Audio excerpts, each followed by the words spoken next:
la Constitución mexicana después de la Revolución Mexicana. La Revolución Mexicana fue la guerra civil más sangrienta del siglo pasado que tuvimos en América Latina. En medio de ese México convulsionado, se reúne la Convención Constituyente en Querétaro en 1917, y por presión de los constituyentes, de los diputados constituyentes campesinos y obreros, se introducen en la Constitución mexicana los derechos sociales.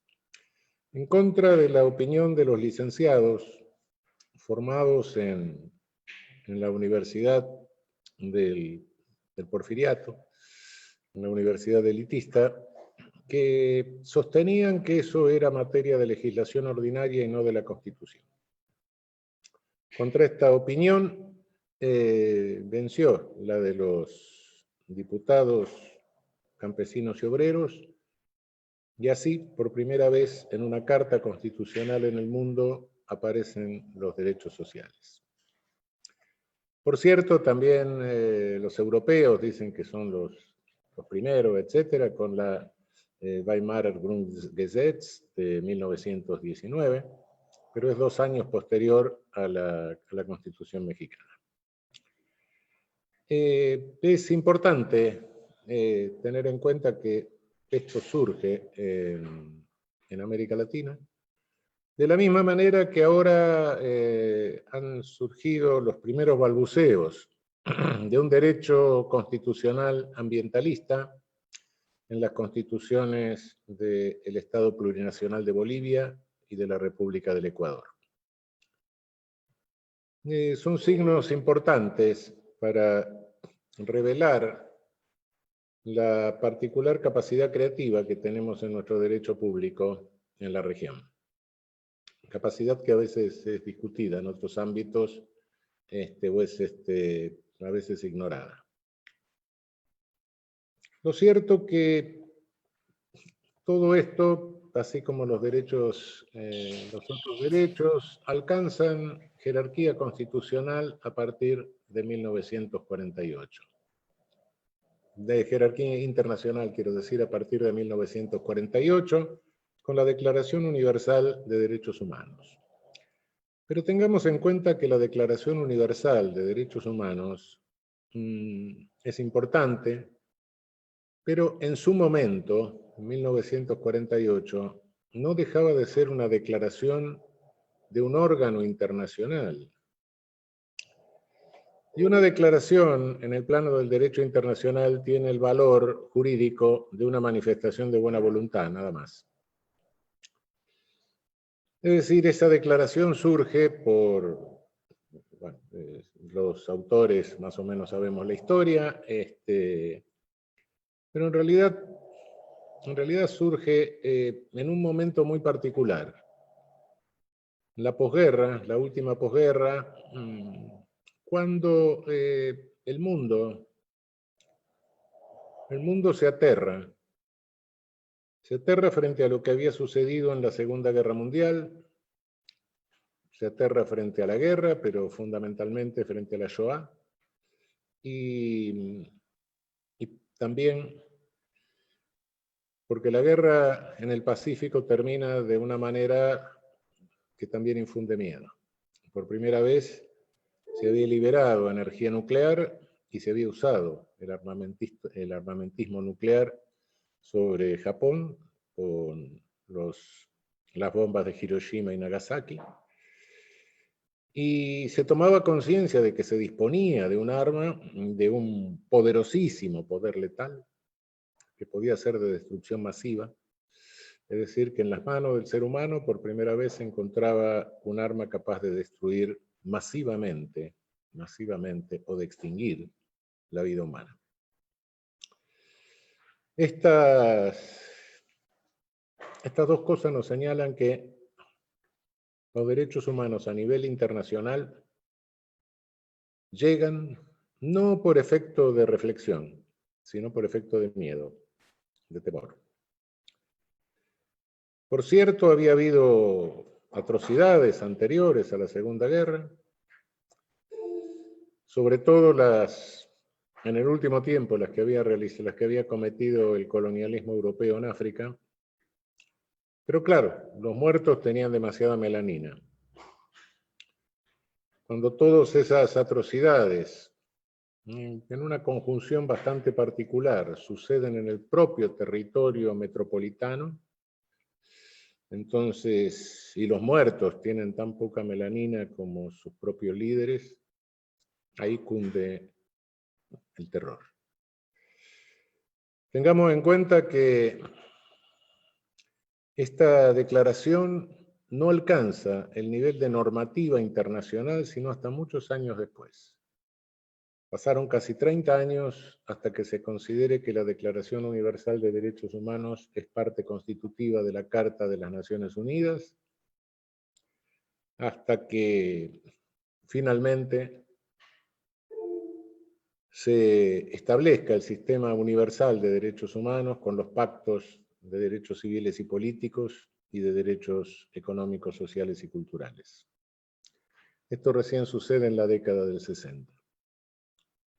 Fines de la década del 60, década del 70, pasaron casi 30 años desde la Declaración Universal hasta que se configura normativamente en el derecho internacional el sistema universal de derechos humanos.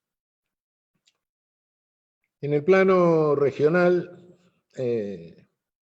hacia 1950, Europa firma el documento regional de derechos humanos y se crea la Corte Europea de Derechos Humanos posteriormente, pero algunas potencias colonialistas no lo firmaron. Francia se negó a firmarlo durante muchísimos años, entró muy tardíamente, cuando tenía que entrar en el mercado común, recién ratifica la Carta Europea, y Inglaterra lo firma, ¿sí? Pero sigue sosteniendo la teoría del doble derecho, es decir, que el derecho internacional obliga al Estado, pero no es derecho interno. Teoría que hay que tener mucho cuidado porque es absolutamente contradictoria, ¿no? Pero ¿qué era lo que querían hacer los ingleses? Querían ratificar, pero no aplicársela a los que tenían demasiada melanina en sus colonias, pese a que ya estaban en un proceso de descolonización. Nosotros en América Latina, recién a fines de la década del 60, se redacta la Convención Americana de Derechos Humanos, que demora más de 10 años hasta tener las ratificaciones suficientes como para poner en funcionamiento sus organismos. Recién cuando se opaca las dictaduras de seguridad nacional en nuestra región, es cuando obtiene, por presión de la administración demócrata de Estados Unidos en aquel momento, obtiene el suficiente número de ratificaciones y entra a funcionar el sistema americano. Sistema americano que nunca Estados Unidos ha ratificado hasta ahora, es decir, no es parte de la Convención Americana, ni parece que lo vaya a hacer cercanamente. Hay ahí una discusión que demora la creación de la Corte, que demora la puesta en funcionamiento de los organismos que establece la Convención Americana, porque, como ustedes saben, la Convención Americana prevé una comisión que filtrase los casos que se derivarían a la Corte, y como existía la comisión de la Organización de Estados Americanos, esta considera que la va a vaciar de contenido y comienza una discusión acerca de la futura comisión prevista en la convención, hasta que se llega a un acuerdo, una transacción, y se dice, bueno, perfecto, la comisión americana, la comisión de la OEA, si bien por cierto seguirá siendo comisión de la Organización de Estados Americanos, con el poder que tenga esa comisión. Al mismo tiempo, va a ser o va a fungir como comisión de la Convención Americana. Llegada a esta solución pacífica, se pusieron en funcionamiento hacia 1980 los organismos y empezó a funcionar la Corte Interamericana de Derechos Humanos. Esa es la historia formal. En cuanto a la jurisprudencia americana, hasta hace poco tiempo, relativamente poco, los derechos humanos económicos, sociales, culturales y ambientales se consideraba que no eran exigibles. Es decir, habría derechos que de realización progresiva, se decía, y estos derechos no son jurisdiccionalmente exigibles. Recién hace 2 o 3 años cambió la jurisprudencia de la Corte Interamericana, cambiamos la jurisprudencia y entendimos que los derechos económicos, sociales, culturales y ambientales son tan exigibles como los otros. Realmente un derecho de realización progresiva, pero que no sea exigible, más bien no es un derecho, es también una declaración de buena voluntad. No hay derecho que sea tal que no pueda ser exigible jurisdiccionalmente. Otra cosa es el grado de exigibilidad en cada caso, pero eso es una cuestión aparte. La historia que nos cuentan desde el hemisferio norte respecto de los derechos humanos es una historia interesante. Hoy está puesta en crisis, pero durante muchos años se habló de generaciones de derechos.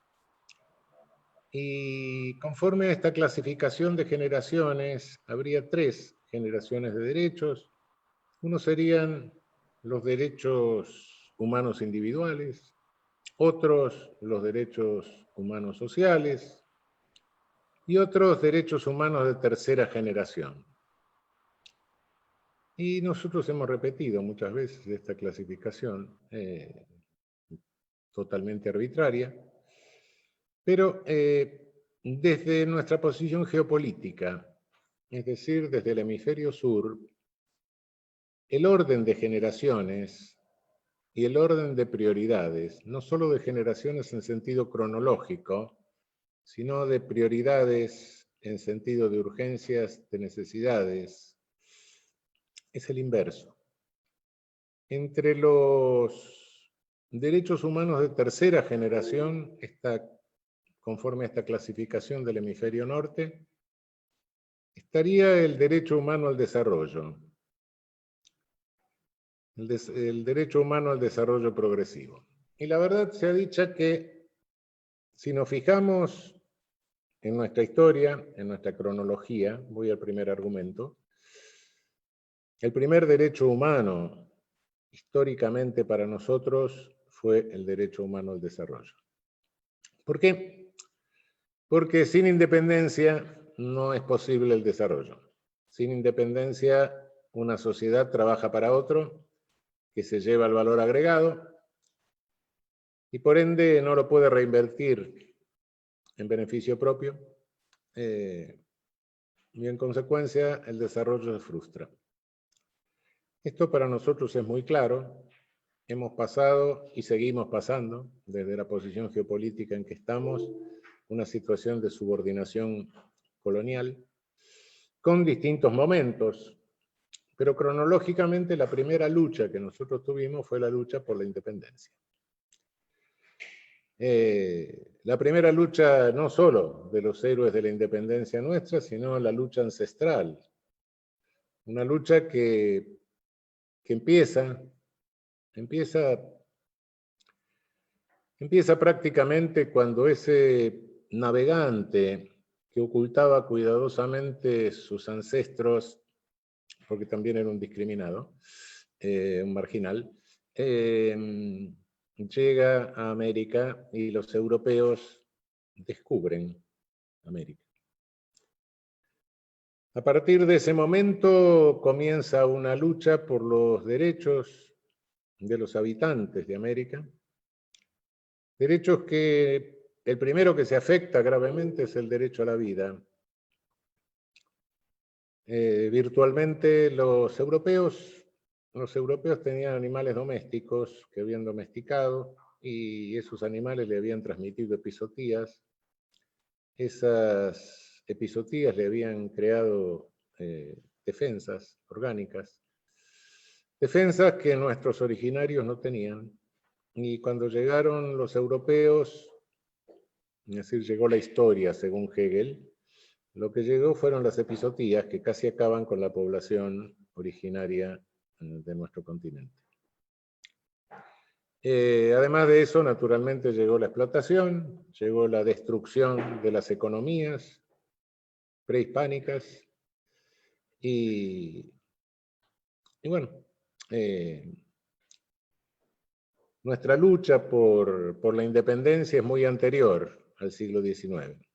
Está en la lucha de todas las resistencias de los indios cimarrones, las resistencias de los quilombos de esclavos fugados, incluso en el nivel teórico.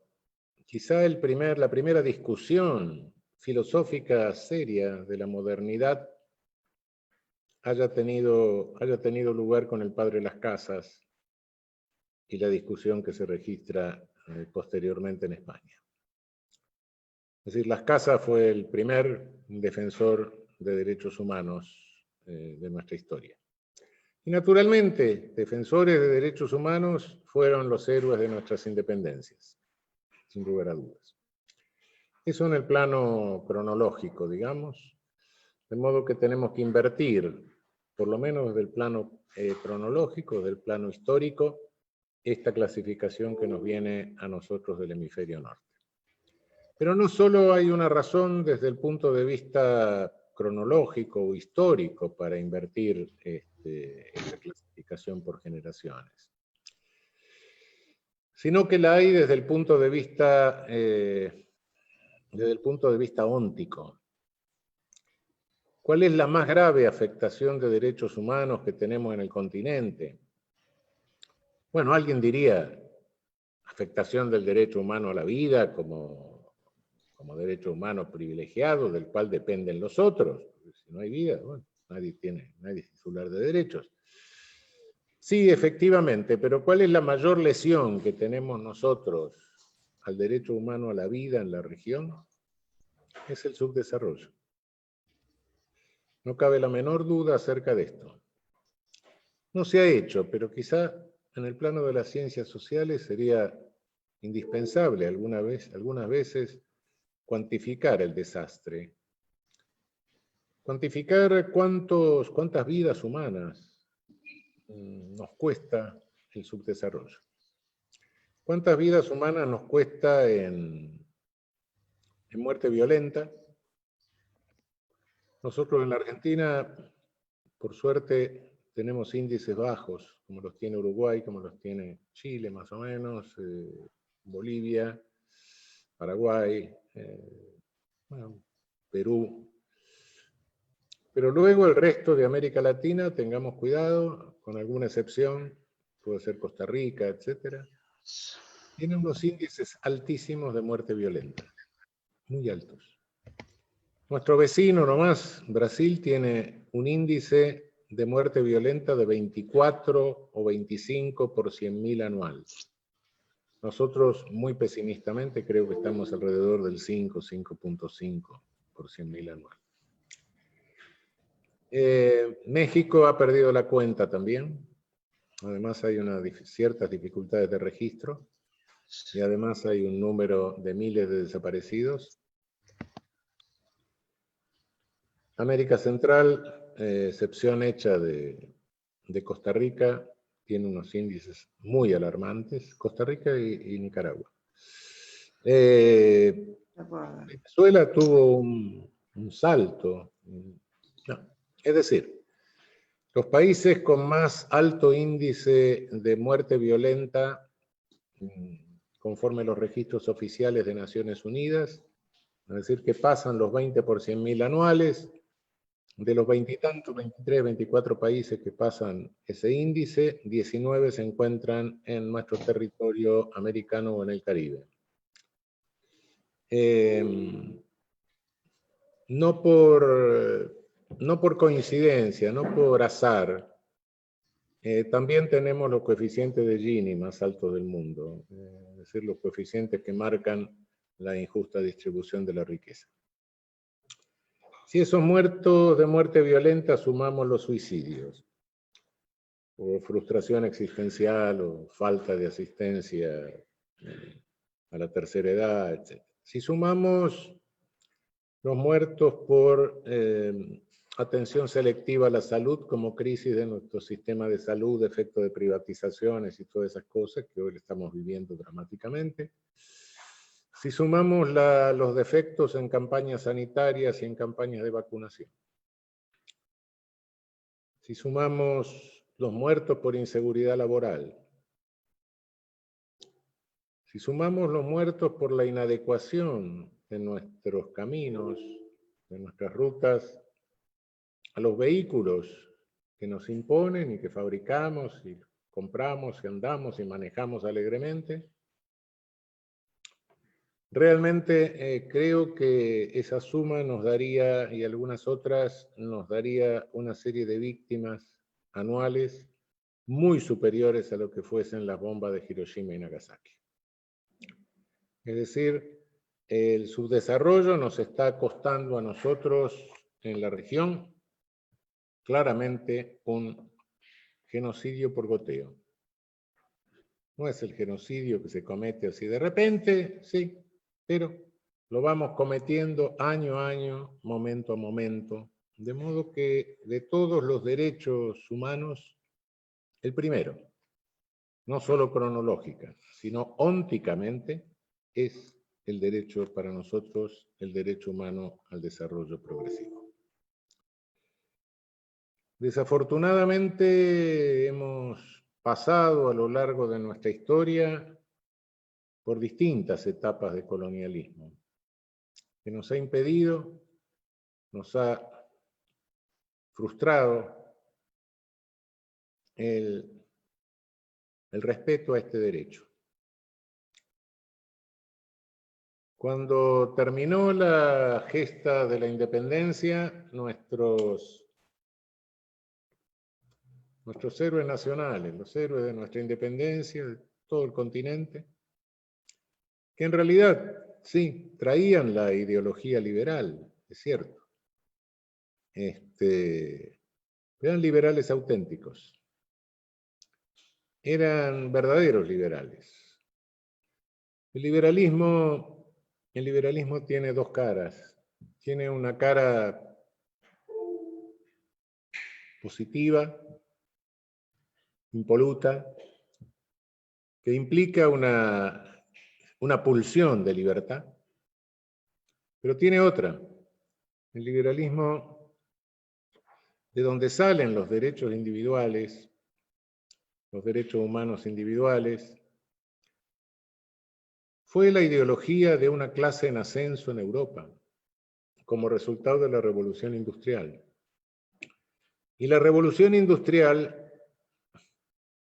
hizo que en Europa hubiese una abundancia de materias primas y de medios de pago, de oro y plata. Es decir, nosotros somos parte de la Revolución Industrial, solo que llevamos la peor parte. Fuimos los proveedores, a través del colonialismo originario, de las materias primas y de los medios de pago. Y debido a eso, es que en Europa fue surgiendo la clase social de los banqueros, de los industriales, de los fabricantes, que llaman la burguesía, los habitantes de los burgos, de las ciudades. Esa clase que iba surgiendo necesitaba demoler el poder de la nobleza, y por ende tenía que demoler el poder punitivo de la nobleza. Y entonces surge ese grupo de filósofos, ideólogos, iluministas, liberales, etcétera, que elabora el discurso de derechos humanos individuales. Claro, del otro lado queda la cara oculta del colonialismo, de la explotación de nuestros originarios, del esclavismo, de los africanos, etc. Sí, pero sin lugar a dudas, aquellos que lo pensaron tenían una impronta liberadora. Y esa impronta liberadora también llegó a nuestros héroes que empezaron a pensar en los derechos humanos en el nivel de aquella época, en el nivel liberal, en nuestras universidades, en la Universidad de Chuquisaca, en la de Lima, etc. Y finalmente, bueno, concretaron nuestra independencia. Pero a poco andar, estos tipos molestaban, sin lugar a dudas. Se lo sacaron de encima como pudieron. Algunos a puñaladas, como Monteagudo, o como Sucre. Otros, bueno, qué sé yo, Bolívar se salvó porque se lo llevó un rato antes la tuberculosis. San Martín prudentemente dijo, yo me voy. Y algunos otros también. Y bueno, vinieron las repúblicas oligárquicas, es decir, vino la segunda etapa, el neocolonialismo.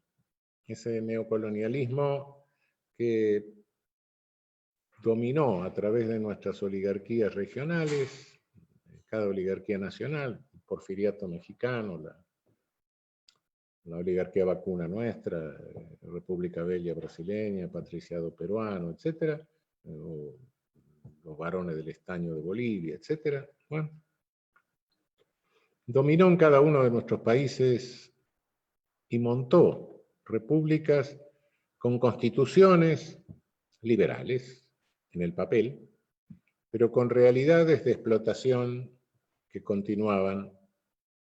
Es decir, por un lado teníamos constituciones con ideología liberal, pero por otro lado teníamos en nuestras universidades una enseñanza spenceriana racista, claramente racista, que era lo que legitimaba de alguna manera a nuestras oligarquías, es decir, minorías que se consideraban más desarrolladas biológicamente, se consideraban superiores biológicamente, y que naturalmente debían tutelar a esa masa amorfa de inferiores, que eran indios, negros, mulatos, mestizos, zambos, etcétera, a los cuales no se podía dejar gobernar porque todavía no tenían el cerebro desarrollado, pero que con la tutela de la minoría visionaria que traía la civilización, iban a conseguir que se les desarrolle la cabeza, y en tal caso un día se iba a hacer realidad las constituciones liberales que ellos mismos habían sancionado, y que eran letra muerta, por supuesto. Bueno, en esas condiciones, nuestra región va configurando ese mapa cultural que tenemos, tan rico, tan contradictorio, tan sincrético, que se va formando a lo largo y a lo ancho de la región. Si ustedes dan vuelta la filosofía de la historia de Hegel, Hegel es la versión idealista del colonialismo, ¿no? Por el lado idealista, él entiende que el espíritu de la humanidad, el Geist del cual era portador, estaba en la punta de la flecha, civilizatoria, idealista. Es decir, no hay una legitimación grosera del colonialismo racista que es la de Spencer, y hay una legitimación idealista, filosófica, por vía idealista, que es la de Hegel. Si ustedes dan vuelta a Hegel, resulta América Latina, sin lugar a dudas. Es decir, nosotros de alguna forma en América Latina, o bien nuestras poblaciones originarias eran marginadas, eran excluidas, eran explotadas. Y después vinieron a dar a América Latina todos los marginados, explotados y excluidos por el colonialismo del resto del planeta. Todos. Trajeron a los negros africanos, esclavizados. Cuando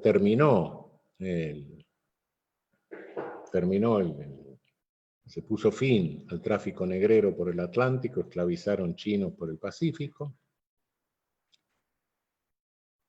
Llegaron judíos, escapándose de la Inquisición española, que se dedicaba a perseguir judíos, fundamentalmente, dependiendo del rey. Llegaron los prófugos de las dos grandes guerras mundiales, y antes, me dirán, bueno, ¿y los islámicos? Los islámicos vinieron a colonizarnos. Fuimos colonizados por el sur de España, por gente del sur de España. España en 1492 acababa lo que ellos llaman la Reconquista. No sé hasta qué punto es Reconquista después de 700 años.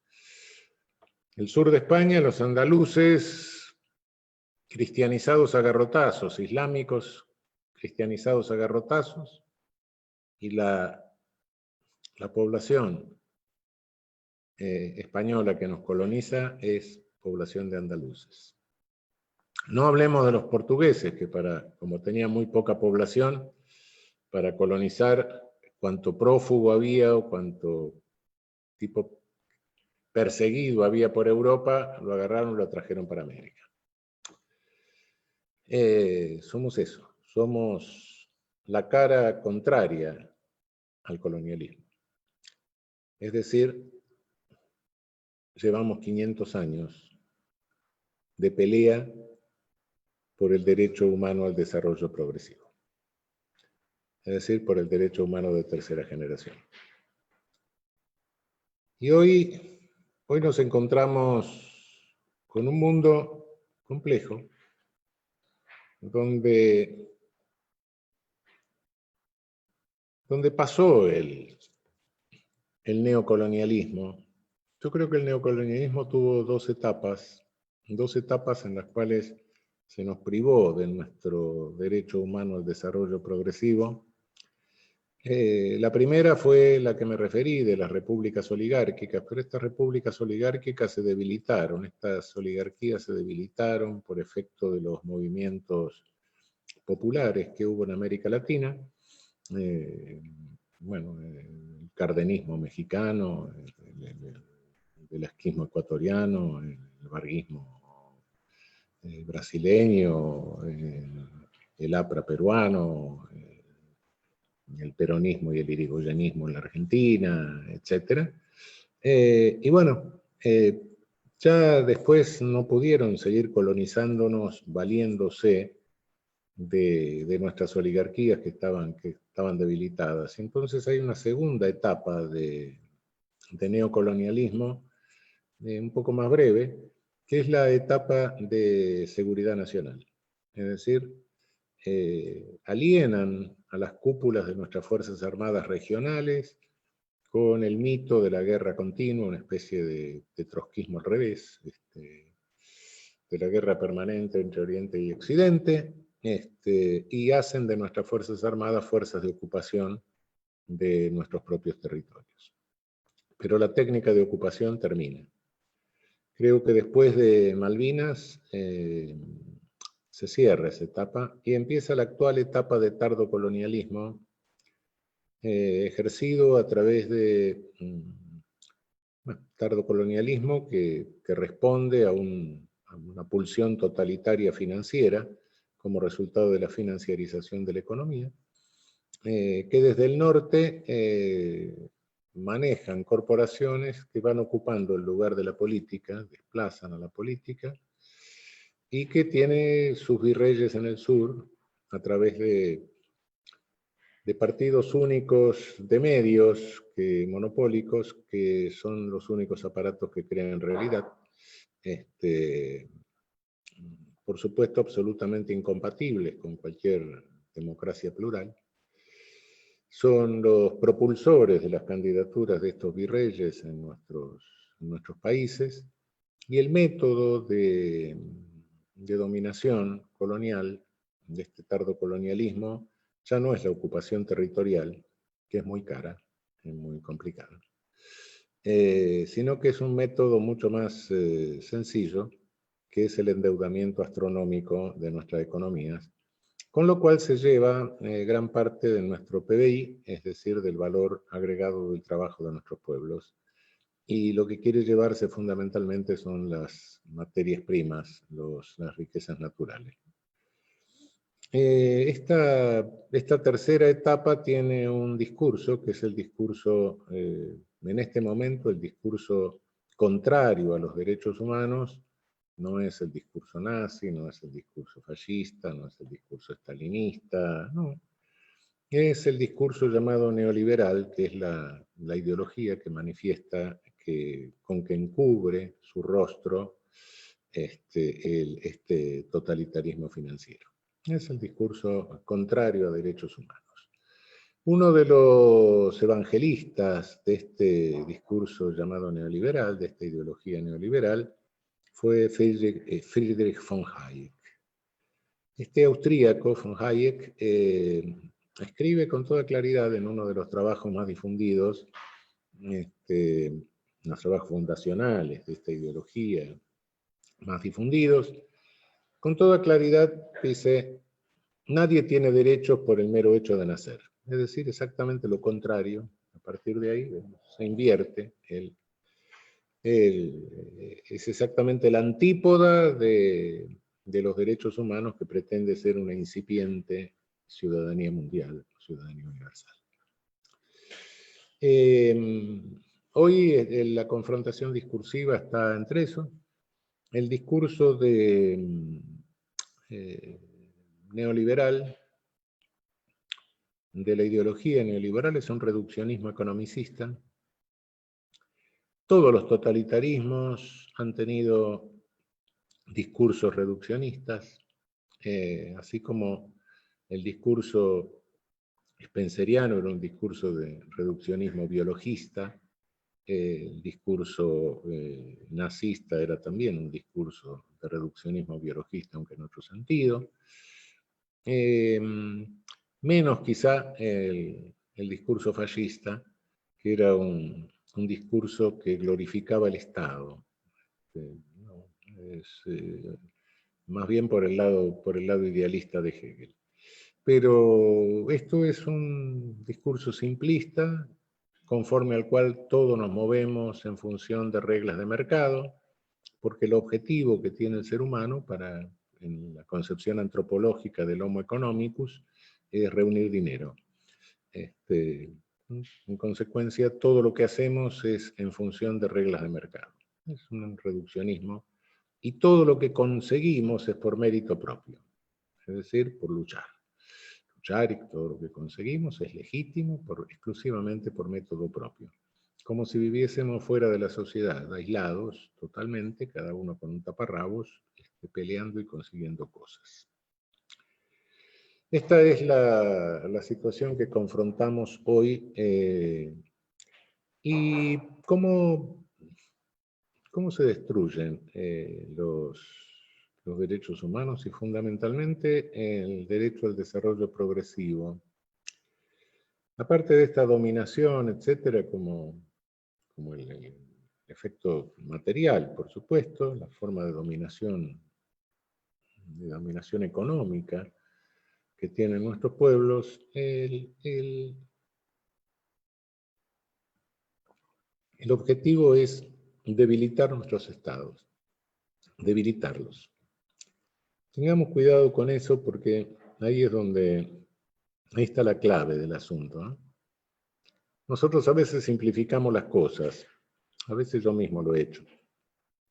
Decimos, hay dos modelos ideales de Estado, nunca realizados del todo, pero ideales. Un modelo de Estado de Derecho, en el que todos seríamos iguales ante la ley, etc. El de arriba, el de abajo, un costado, el del otro, todos iguales ante la ley, modelo ideal, por supuesto. Y del otro lado tendríamos un modelo de Estado de policía que todos estaríamos sometidos por igual a la voluntad arbitraria del que manda. Tampoco, también es ideal, porque sería un caos, nunca se llega al modelo total de Estado de policía. Pero nosotros decimos, bueno, existen estos dos modelos. Sí, cuidado, pero lo que estamos sufriendo por efecto de este tardo colonialismo en la región es una destrucción, una demolición del Estado de Derecho. En distintas medidas, no todos los estados estamos en la misma situación, ¿no? Pero vamos por un camino. Pero se demuele el Estado de Derecho y no vamos en América Latina hacia el Estado de policía. Cuidado porque eso puede confundirnos. No, efectivamente, el Estado de policía, si por tal entendemos los totalitarismos de entreguerras, o mismo la dictadura nuestra de seguridad nacional, eran estados con una cúpula política muy fuerte. Y las distintas agencias del Estado, bueno, podían hacer cualquier cosa, pero siempre funcional a la cúpula. Hoy no tenemos cúpulas políticas fuertes en la región. Por el contrario, vemos, y no voy a poner ejemplos, pero bueno, vemos que nuestras cúpulas políticas son tremendamente débiles. Hay algunos países donde un día del que está en la presidencia, el otro día pasa a la cárcel sin parada intermedia. Y no por golpe de Estado, no, por circunstancias. Al mismo tiempo se nos va desarmando el Estado de Derecho a través del lawfare, a través de la destrucción del sistema de pesos y contrapesos, a través de la manipulación de la opinión pública por estos partidos políticos únicos de monopolios mediáticos que tenemos, a través de manipulaciones de minorías del Poder Judicial para perseguir opositores políticos o disidentes, y también para encubrir los macrodelitos y las macroestafas de los virreyes que tenemos en la región. En fin, el Estado de Derecho se descompone. Pero cuidado, que se descompone el Estado. ¿Qué es lo que vemos en la región? En algunos países ya muy avanzado, en otros no tanto, y en otros en un comienzo quizá. Pero si vemos el modelo terminado de lo que quieren, es destruir el Estado, es debilitar el Estado. ¿Por qué? Porque si las corporaciones ocupan el lugar de la política, ¿cuál es el lugar natural de la política? El Estado. Entonces lo que hay que hacer es destruir el Estado, destruir nuestras soberanías. ¿Y cómo se logra? Bueno, primero, autonomización de las policías. Cada policía se autonomiza, y digo, tanto la policía de seguridad, como la policía de investigación, como la policía como los servicios de inteligencia, se autonomizan. Y al autonomizarse, ¿qué hacen? Bueno, vamos a recaudar dinero. Y entonces se convierten en agencias de recaudación fiscal al margen de la recaudación del Estado. Está bien, yo sé que esto se llama corrupción, etcétera, no importa. Económicamente la funcionalidad es una agencia de recaudación fiscal al margen de la recaudación fiscal del Estado. Como toda recaudación fiscal toda recaudación fiscal se tiene que hacer a través de una coerción, ¿no? Si no, nadie va a pagar. Bueno, entonces montan un sistema de coerción que implica de alguna manera un poder punitivo paralelo, ¿no? Al margen del poder punitivo del Estado, los jueces, etc. Al mismo tiempo, ¿cómo cobran prestigio con esto? Bueno, a través de la violencia institucional, ¿no? Empiezan a matar adolescentes, etcétera, ladroncitos. Estos no tienen otro recurso que sumarse a las a las manifestaciones de delincuencia, de supervivencia de mercado, fundamentalmente de demanda, oferta y demanda de servicios ilícitos.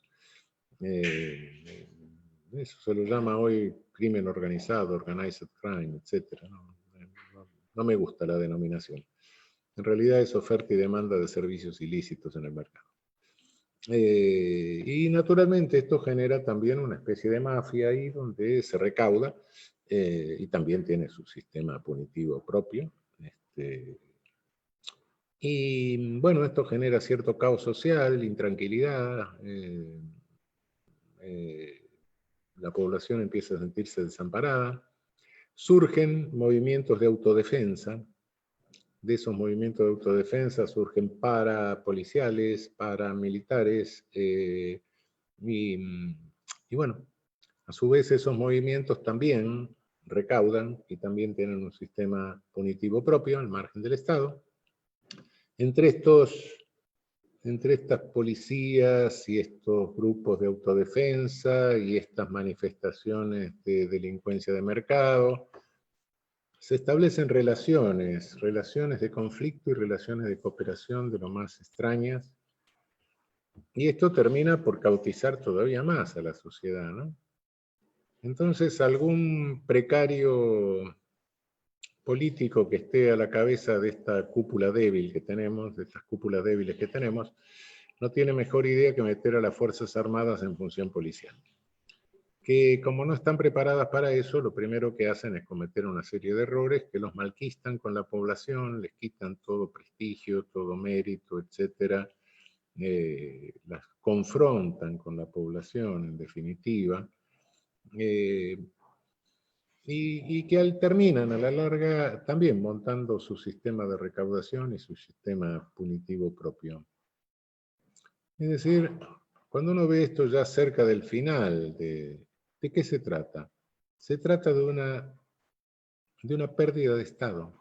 Es decir, yo no sé si el Estado alguna vez fue el titular único, tuvo el monopolio de la recaudación fiscal y el monopolio del poder punitivo, pero por lo menos la hegemonía sí. Bueno, estos son estados que pierden la hegemonía, tanto de la recaudación como del ejercicio del poder punitivo. Son menos estados. Nos vamos a modelos de estados degradados, de menos estado, que es lo que quiere naturalmente este tardo colonialismo, ¿no? En la medida en que seamos menos estados, somos más fácil presa del colonialismo, ¿no? Es decir, este es el camino que he recorrido. La lucha por los derechos humanos, sociales, económicos, culturales, ambientales, y fundamentalmente lo de tercera generación, que es el derecho humano al desarrollo. Sin respeto al derecho humano al desarrollo, jamás vamos a tener un modelo de Estado mínimamente redistributivo. No hablo de modelo de Estado socialista, ¿no? Modelo mínimamente redistributivo. Y el proyecto contra derechos humanos que viene enmascarado con la ideología neoliberal es un proyecto no distributivo, sino centralizador, un proyecto de sociedad 30-70, 30% incorporados, 70% excluidos, que no es la sociedad explotador-explotado, eso era del capitalismo productivo, es otra cosa. La relación explotador-explotado es una relación dialéctica. No hay explotador si no hay explotado. La relación incluido-excluido no es dialéctica. El incluido no necesita para nada el excluido, al contrario, le molesta. Si puede, lo elimina. No hay relación dialéctica ahí. En consecuencia, lo que estamos viviendo es una agresión tardo-colonial contra nuestro primer derecho humano, que es el derecho humano al desarrollo. Y por ende, sin respeto al derecho humano al desarrollo progresivo, nunca vamos a tener una un estándar de realización más o menos aceptable de derechos humanos, económicos, sociales, culturales y ambientales. Esa es la lucha, ese es el momento en el que estamos en esta circunstancia. Y se agregó a los derechos humanos, económicos, sociales y culturales los ambientales. Y sí, y ahora estamos en una situación crítica. Estamos en una situación crítica porque creímos durante mucho tiempo que esta economía financiarizada estaba llevando a una explotación brutal y grosera del planeta y un deterioro progresivo muy rápido, muy acelerado, si lo vemos en perspectiva histórica, de las condiciones de habitabilidad humana del planeta. Y creímos que uno de los primeros signos que íbamos a tener, y por eso lo mandábamos un poco hacia el futuro, era el ascenso del nivel de los mares. Bueno, no nos hemos inundado. Lo que estamos teniendo es una agresión virósica. Y cuando se habla de guerra contra el virus, yo no creo que haya ninguna guerra contra el virus. Creo que hay otro tipo de guerra si se habla de guerra. A mí no me gusta hablar de metafóricamente de guerra porque es la metáfora con la que empiezan todas las inquisiciones, ¿no? Pero ¿qué es lo que produce los virus? Nadie me va a convencer que eso pasa porque se le ocurrió a un chino comerse un murciélago. Evidentemente, esta producción de virus en serie, que viene desde hace unas décadas, es resultado de relacionarse con el medio ambiente y con los equilibrios ecológicos gestados a través de cientos de miles y de millones de años, con la misma delicadeza de un mamut en una cristalería. Bueno, extinguimos especies, a otras le sacamos la alimentación, a otras le sacamos el hábitat, las especies buscan nueva alimentación, nuevo hábitat, eso genera cambios virósicos, mutaciones virósicas, y desde hace unas cuantas décadas estamos teniendo ya efectos de esto, el ébola, el SIDA, la gripe aviar, la gripe asiática, la de Hong Kong, el modelo 2015 y ahora el modelo 2019. Es decir, si alguna guerra debiese haber, sería una guerra contra los fabricantes de virus. Y los fabricantes de virus es este sistema económico criminal que tenemos en el planeta, este totalitarismo financiero a nivel planetario. Este es el panorama de lucha por derechos humanos, económicos, sociales, culturales y ambientales en que nos encontramos en este momento. Bueno, muchísimas gracias.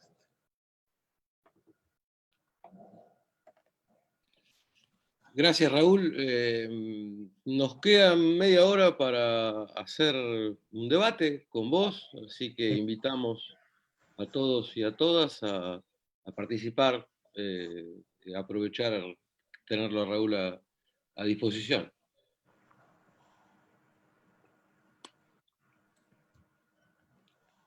Si te parece, Rodrigo, lo que podemos hacer es por el chat, van levantando la manito o diciendo que quieren preguntar y habilitamos el micrófono o la pregunta por escrito. Así ordenamos para que todos puedan participar y acercar su consulta al doctor. Perfecto. Espera, chat. Espera, ¿cómo es? Compartir. El chat, tengo que esperar. No encuentro. Respuesta. Ay, Dios. No sé si se puede ver. Te estamos escuchando, así que si querés puedes hacer tu... ¿Yo? Sí. No, primero que nada, bueno, agradecer esta posibilidad que nos dan de escuchar realmente algo tan maravilloso como es todo lo que dice el doctor Zaffaroni. Me parece que me fui, ¿no? A ver, ¿se cortó? Me parece que se cortó. No, A no. ver. No, Ahí no, te está, estamos ahí está. escuchando. Graciela. Ahora sí se nos fue. Bueno, mientras esperamos que Graciela vuelva, acá tenemos a Elisa. Elisa quiere hacer una consulta. ¿Habilitamos, Fer?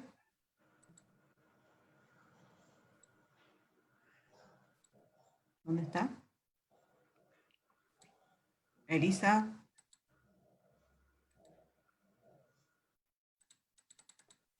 Bueno, Elisa. Hola, ¿se escucha? Ahora sí. Sí, perfecto. Elisa, te escuchamos. Bueno, ante todo, muchas gracias. La verdad que es un lujo y un placer, siempre lo escuché. Hay una pregunta que me carcome la cabeza porque hoy tuve una discusión sobre los derechos humanos y Venezuela. ¿Usted qué opina? Porque yo estuve insistiendo que Venezuela es un país que, independientemente de toda la cuestión foránea que lo quiere dominar, ¿no? Ya sabemos de quién hablamos, el imperialismo, por el tema del petróleo, porque es rico en petróleo.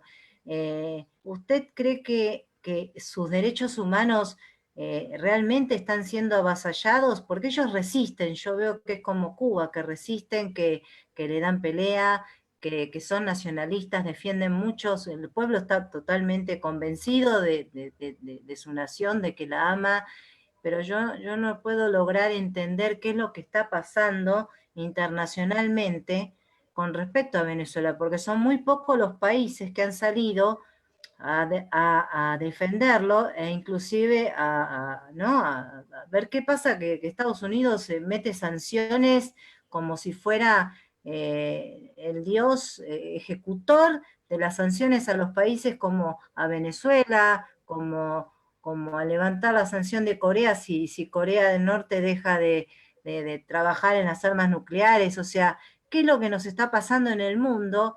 Que los países estamos dejando que Estados Unidos avasalle sobre los derechos humanos. Eso es una cosa que no me entra, discúlpeme, ¿no? Pero yo no estoy No, estudiando abogacía, trabajo social es lo mío, pero eso me carcome, no puedo comprender en lo sociológico, ¿no? ¿Qué es lo que nos está pasando en el mundo? Muchas gracias. yo no me referiría a Estados Unidos, me referiría al sistema, a la economía, a esta dictadura de corporaciones, ¿no? Yo creo que Mr. Trump tiene el poder que le da el poder económico de las corporaciones y no puede hacer nada contra las corporaciones porque lo barrerían a él, ¿no? Tiene que ser un agente. En el hemisferio norte, los políticos que están al frente de los países se han convertido en lobistas o agentes o mandatarios de las corporaciones financieras. En definitiva es eso. Entonces, por supuesto que si juzgamos como Estado, bueno, Estados Unidos tampoco tenía derecho a matar a un general iraní, ¿no? Qué sé yo. Bueno, cosa por el estilo, obviamente, que esas son violaciones al derecho internacional muy claras. Pero son violaciones de derecho internacional. Ahora, lo que pase adentro de Venezuela no lo sé. No creo nada de lo que se dice de un lado, del otro. Tendría que ir a Venezuela a ver qué pasa adentro, ¿no? En ese sentido. Pero la agresión sí es una... Bueno, como el bloqueo a Cuba, naturalmente, son violaciones del derecho internacional directamente, sí, eso sí.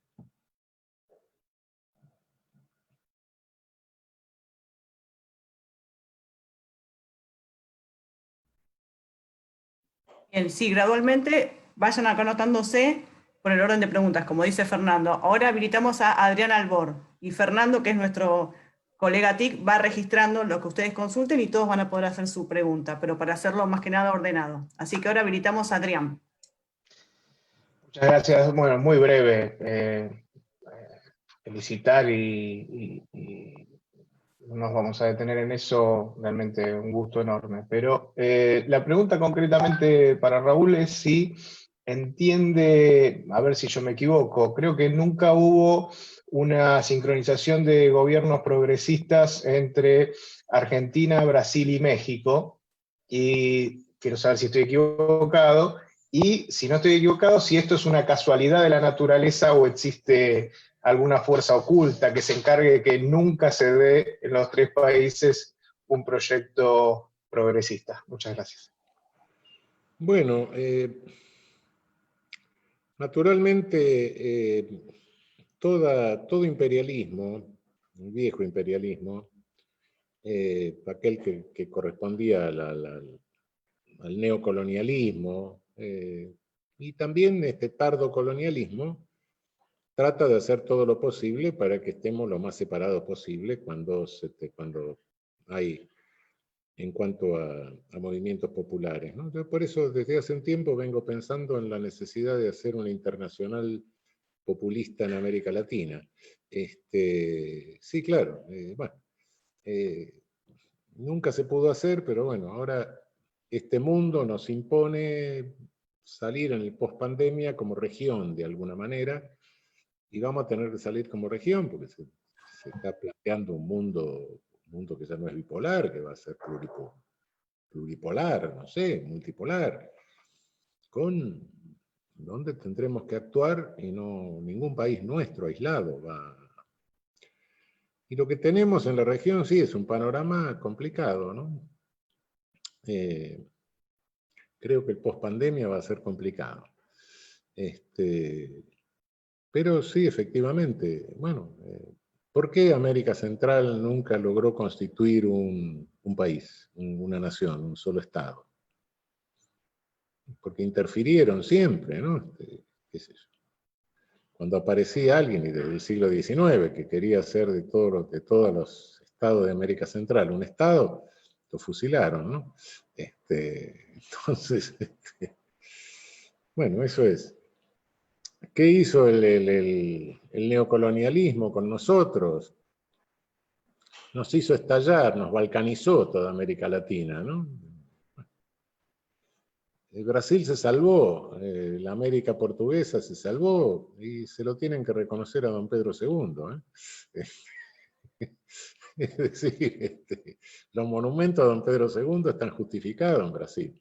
Evitó que realmente la América portuguesa estallase en 10, 15 paisitos. Sí, iba a estallar de la misma manera. No es una novedad eso, claro. Operar en eso es operar contra. Mira ahora todo lo que está haciendo el Grupo Lima, ¿no? Por ejemplo, ¿no? Es dividirnos, naturalmente.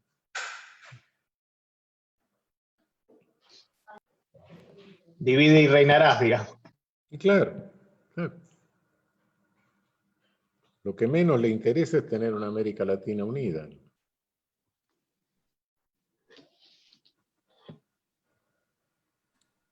Bien. A ver, tenemos preguntas de, bueno, acá el perfil LDW. ¿Por qué no podemos salir del sistema de Bretton Woods y de la trampa que supone el FMI? Pregunta compañero o compañera. Yo no sé si hoy es... Tengo algunas dudas sobre lo que está pasando con todo eso. No sé si el FMI no le resulta molesto a este totalitarismo financiero incluso. Tengo algunas dudas. Es decir, creo que este totalitarismo financiero está avanzando en forma tal que cualquier organismo internacional le resulte molesto. Y bueno, veremos cuál es la posición del FMI, por ejemplo, respecto de la deuda externa nuestra, y cuál es la posición de los acreedores privados, ¿no? Me parece que hasta el propio FMI le está resultando molesto. Salir, bueno, y sí, hemos podido salir en algún momento casi. Con Néstor habíamos virtualmente consolidado nuestra autonomía respecto del Fondo Monetario. Pero bueno, después vino lo que pasó, lo que sucedió. Salir, sí, no es imposible. Pero lo que se ha querido es dominarnos a través de la deuda. Bueno, se contrató eso. Pero no es el monstruo el FMI, quiero decir. Lo que quiero decir es que Lo que tenemos enfrente son corporaciones, enormes corporaciones transnacionales que son montones de dinero, amontonamiento de dinero, complejos. No es el FMI. Ni hoy casi se podría decir que el FMI sea un instrumento de ello.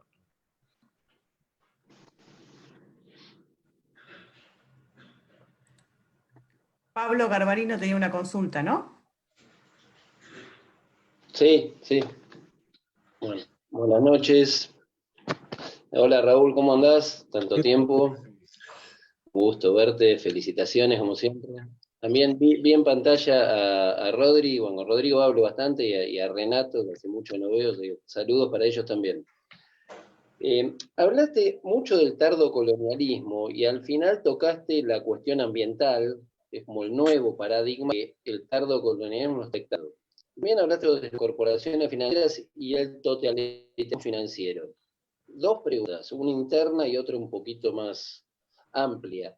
¿Crees que, te hice esta pregunta hace muchos años, pero ahora hay otro mundo, que nuestro sistema tributario y nuestro sistema penal tributario contribuyen a este estado caótico que tenemos? Y la segunda es un poco más compleja, ¿y necesitamos una nueva constitución o no? Estuvimos en el 94, pero bueno, fue para otro mundo, para otro siglo, para otro país. Esas dos tenían las preguntas. Indiscutiblemente que sí, el sistema impositivo que nosotros tenemos está bajado en imposición al consumo, básicamente, que es el sistema más injusto que puede haber, ¿no? Sí, claro que necesitamos un nuevo sistema impositivo. Y constitución, mira, una constitución puede ser un papel, qué sé yo, lo podemos hacer en un fin de semana, agarramos 4 o 5 constituciones, cortamos artículos de una a otra, hacemos una cosa y puede ser un delirio. No, lo que necesitamos son modelos de Estado distintos. Yo creo que en el pospandemia vamos a tener graves dificultades. Todos los movimientos y protestas que se dieron a lo largo del Pacífico sudamericano en el prepandemia, y que esos estados, nosotros nos salvamos gracias a la elección, pero esos estados no han tenido una respuesta racional. La única respuesta que tuvieron fue una respuesta represiva,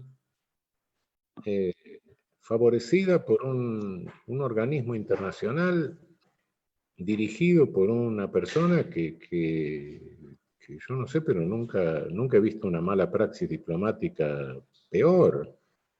Es decir, una especie de elefante en un bazar. En cada circunstancia, en cada protesta de estas, aparecía tirando gasolina al fuego. Y en el pospandemia, como resultado de la pandemia, van a caer bajo la línea de pobreza fajas recién incorporadas un poco, que recién subían un poco, recién incorporadas a la ciudadanía real, que se van a sumar a los que protestaban antes, por supuesto. Y no creo que esos estados estén en condiciones de proveer soluciones dialogales, soluciones más o menos racionales. Pero también la represión está agotada. Hay límites que no se pueden pasar, que si se sobrepasan algunos límites, bueno, es la quiebra directamente, es la caída de los gobiernos, ¿no? Pasando determinados límites se sostienen solo con la fuerza, y bueno, la fuerza tiene límites, termina. Creo que lo que tenemos que hacer es empezar a pensar modelos de Estado post-pandemia, ¿no? Cuidado, no digo que esto termine muy rápidamente, ni que en el camino no se queden unos cuantos cadáveres, porque físicamente sí, la represión es posible. Lo que pasa es que hay un límite político. Y me da la sensación de que tenemos que pensar lo que venga después de eso, ¿no? Porque ahí se produce, bueno, pueden volver en algunos países líderes populares, pero en otros países no los hay, no los hubo, y Y bueno, se produce un vacío político, y el vacío en la política tampoco se sostiene, de modo que lo va a llenar alguien siempre. Bueno, pero hay que ver a qué modelos de Estado vamos. Sí, necesitamos nuevos modelos de Estado. Una constitución, bueno, sí, fenómeno, un día se consolidan en el papel, pero lo que tenemos que pensar antes que nada es el modelo de Estado. No escribir el papel antes, pues no tiene sentido. No somos los visionarios, los iluminados que vamos a salir a... No, los modelos de Estado los van a ir definiendo los pueblos conforme a sus necesidades. Eso no hay nada que hacer. Sí, podemos contribuir en su momento a darle el envase, la forma jurídica, pero no creas que lo vamos a pensar nosotros desde cubículos universitarios. No. Bueno, gracias. Gracias, Raúl. Muy Dale, bueno. un abrazo. Bueno, ¿qué tal? Buenas noches a todos y a todas que nos había saludado.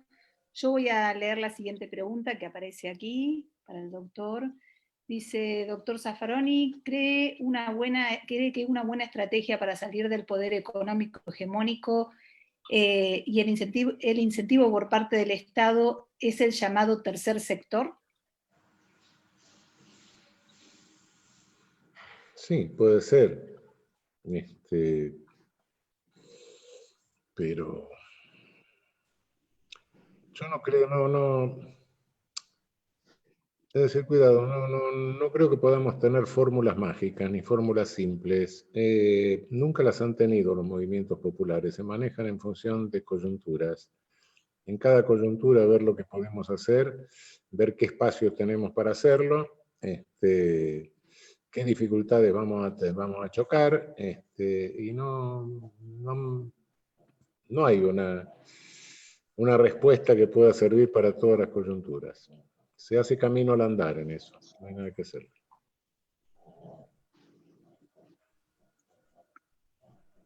Bien, seguimos con otra de las preguntas que aparecen.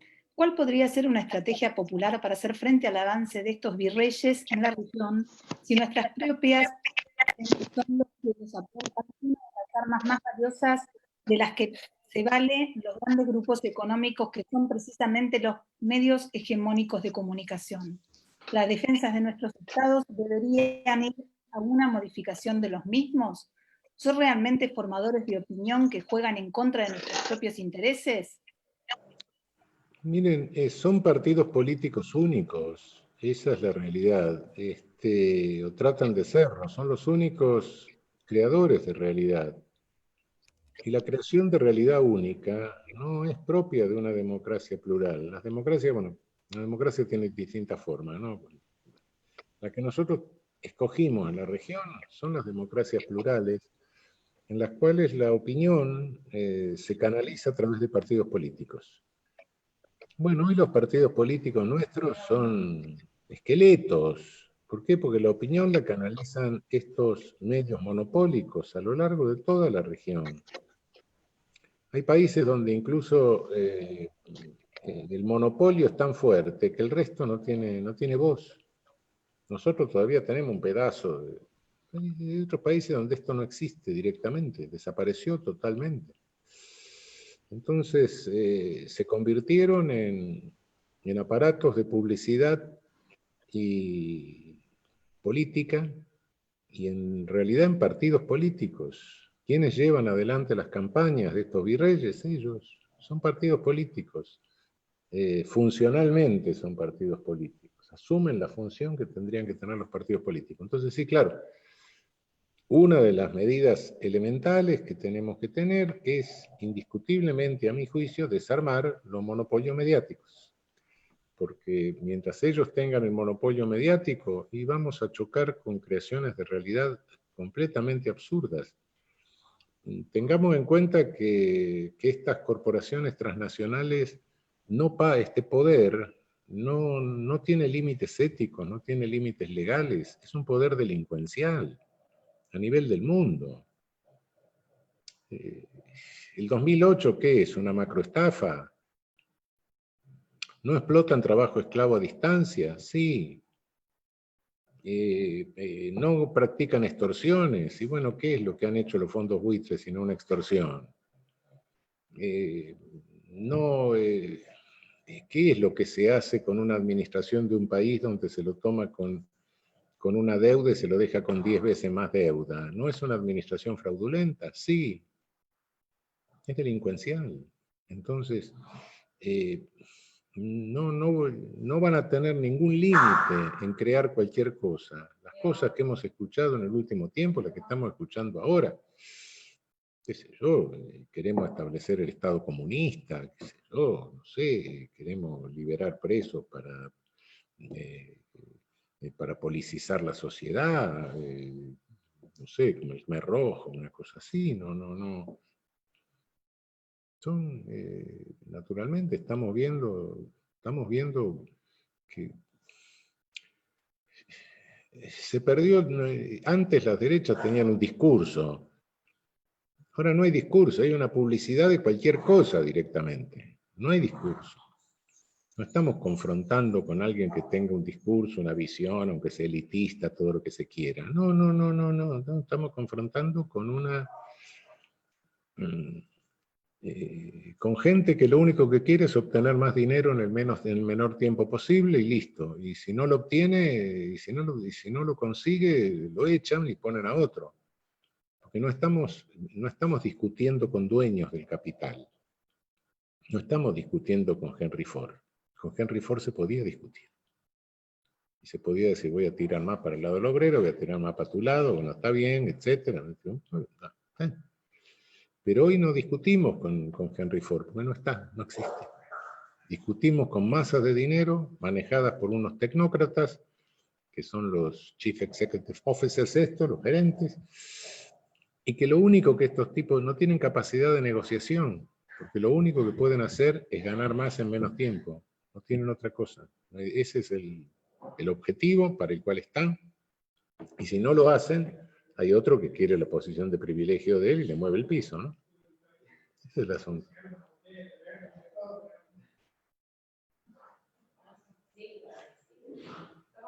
Bueno, bien, le vamos a dar la palabra a Manuel Castañón López, que tiene habilitado el micrófono para poder hacer su pregunta. Muchas gracias, buenas noches a todos y a todas. Gracias, profesor Zaffaroni. Mi pregunta es más relativa al sistema interamericano. Hemos visto que en la historia del sistema interamericano se han tratado temas prioritarios como desaparición forzada en un primer momento histórico, luego debido proceso penal. Quería preguntarle, profesor, ¿qué temas cree que debería poner en la agenda el sistema interamericano? Me refiero al sistema en conjunto, ¿no? Comisión, Corte, ¿por qué no también a través de la OEA y los mecanismos políticos por fuera del sistema interamericano propiamente dicho? Pero ¿qué temas debería poner el sistema interamericano en agenda hoy en día a la luz de las realidades regionales y globales? Bueno, creo que los tenemos todos. El problema del sistema interamericano no es temas en la agenda. Si buscan en la jurisprudencia nuestra, realmente es una jurisprudencia que ha cubierto una cantidad de cosas y la sigue cubriendo. Tenemos una opinión consultiva en trámite en este momento sobre derecho de huelga, derecho laboral, etc. Independientemente de las cosas que hemos dicho en su momento sobre eso, pero no, el problema del sistema interamericano es un problema de fortaleza del sistema. Es decir, nosotros no tenemos un sistema como el europeo. El sistema europeo tiene una corte donde la víctima de la violación de derechos humanos accede directamente a la corte. Nosotros no, nosotros tiene que pasar a través del filtro de la comisión demora tiempo, porque la comisión tiene un embudo ahí de miles de cosas que se le juntan, y bueno, los casos que nos pasa, 20, 30 casos por año. Llegan las viudas a veces, son casos que tienen 10 años, 15, 20. La influencia que tenemos nosotros como corte es emitir jurisprudencia que puede ser usada, se le baja línea de esa manera. Estaba viendo hoy una decisión del Tribunal Supremo de Brasil, donde nos cita reiteradamente, respecto de estos homicidios que están cometiendo en las favelas, etc. Y sí, podemos influir sobre la jurisprudencia de los tribunales superiores, de las cortes de cada uno de los países. Los defensores pueden tomar nuestra jurisprudencia hasta hacer la jurisprudencia nacional, etc. Es decir, lo que tenemos es un poder de discurso, más bien, de discurso jurisprudencial, pero no tenemos la capacidad de resolver los conflictos. Conflictos llegamos tarde siempre, no. Entonces, creo que en el futuro lo que tenemos que pensar, sí, es tener un sistema interamericano análogo al europeo, con más jueces, con full time. Nosotros ni somos funcionarios, vamos una semana cada 10 días, cada 2 meses, pero somos jueces part-time, que se nos pagan unos viáticos, etcétera, y listo. No. Es decir, tendríamos que tener una infraestructura mucho mayor, pero además tener el acceso directo de la víctima a la corte, lo cual, por supuesto, requiere toda una modificación de la convención, etcétera. Pero tenemos que pensar en un sistema mucho más fuerte que el sistema que tenemos. Ese es el problema. No es que no tratemos los temas, ¿no? Los temas van a encontrar jurisprudencia de toda clase. ¿Sí? Es muy rica la jurisprudencia nuestra. Y bueno, hay algunos temas que están faltando porque tenemos en carpeta, pero el problema es la poca eficacia que sobre el conflicto concreto tiene el sistema. Gracias, profesor. Bueno, muy bien, vamos a ir con las 2 últimas preguntas. Una sería, vamos a habilitarle el micrófono a Willy Eloy Guerrini, para que pueda hacerle su pregunta al doctor Zaffaroni. Hola, buenas noches, muchas gracias por esta posibilidad. Como activista de derechos humanos, de la diversidad, me gustaría saber cómo se pueden obtener los datos del sistema médico que son camuflados en los nacimientos, cuando hacen cirugías mutilantes, para poder conocer la realidad de las intervenciones de adecuación genital y si hay algún mecanismo legal para lograrlo.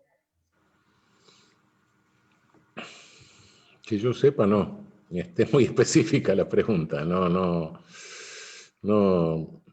conozco efectivamente el tema. Tenemos algunas sentencias nuestras. Tenemos una sentencia contra Bolivia por intervención arbitraria en ese caso. Hemos condenado al Estado boliviano.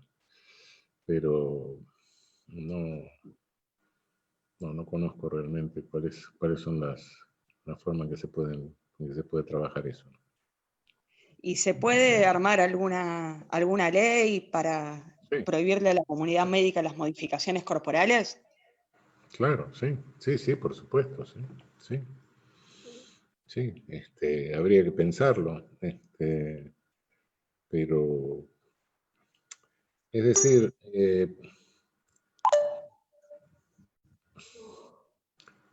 no sé, tendríamos que formar un equipo y pensar en eso, pero no conozco ninguna normativa al respecto hasta ahora. Muchísimas gracias. Bien, y vamos a habilitarle el micrófono a Johnny Jara.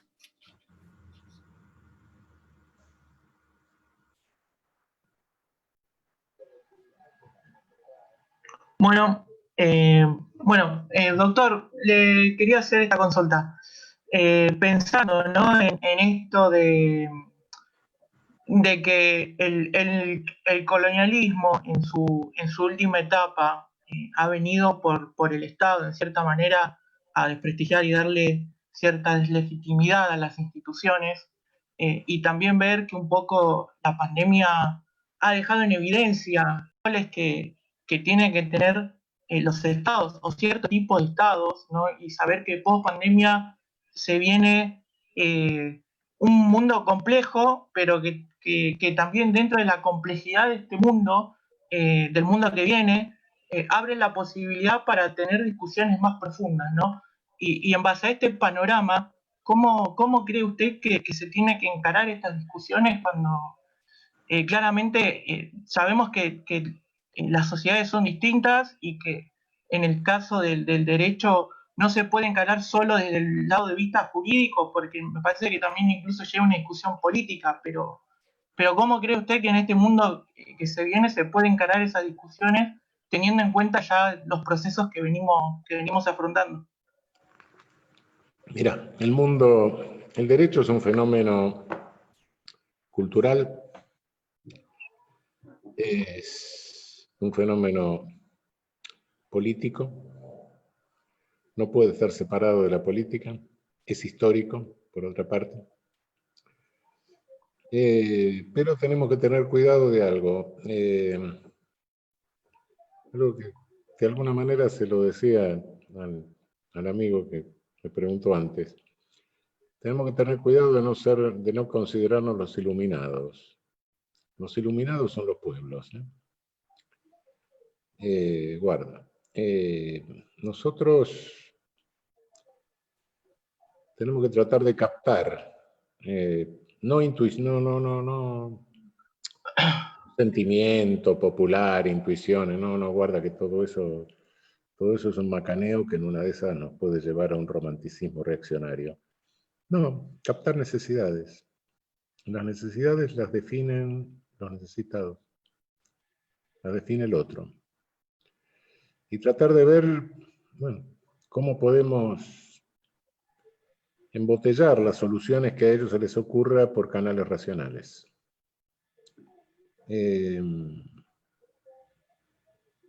definitiva no sé cuál será el modelo de Estado al que tendremos que salir, pero tiene que ser un modelo. Todas las crisis han provocado, todas las crisis grandes han provocado modelos de Estado, ¿no? Imagínate, bueno, la crisis que generó la Revolución Francesa, etcétera, cuando salió el modelo de Estado distinto. La crisis del 29, y bueno, salió Roosevelt con el New Deal, el Estado Providente, el Estado Social, digamos. Bueno, y ahora va a salir un Estado neoprovidente. Pero tenemos que, ese Estado neoprovidente, ¿providente de qué? Providente de necesidades, y esas necesidades las tenemos que verificar, pero esas necesidades las definen quienes las sienten. Cuidado, no las definimos nosotros. Ese es el asunto. De modo que la creatividad es de los pueblos. No se nos ocurra a nosotros reemplazar a los que necesitan. O reemplazar la visión de los que necesitan. Es captar la visión de ellos, captar las necesidades, captar las soluciones que se les ocurran y ver cuáles son las racionales. Gracias, doctor. Bueno, muchas gracias, Raúl. Muchas gracias a todos y a todas las que participaron, a los directores de la carrera de este Instituto Nacional Universitario. Los invitamos mañana a la tercera conferencia, a la mañana, con el mate, con Alejandro Lagia, y a la noche te esperamos de vuelta, Raúl. Nos vemos mañana a las 7 con vos, y mil gracias. Un abrazo grande, Raúl. Fenómeno, chao. Adiós.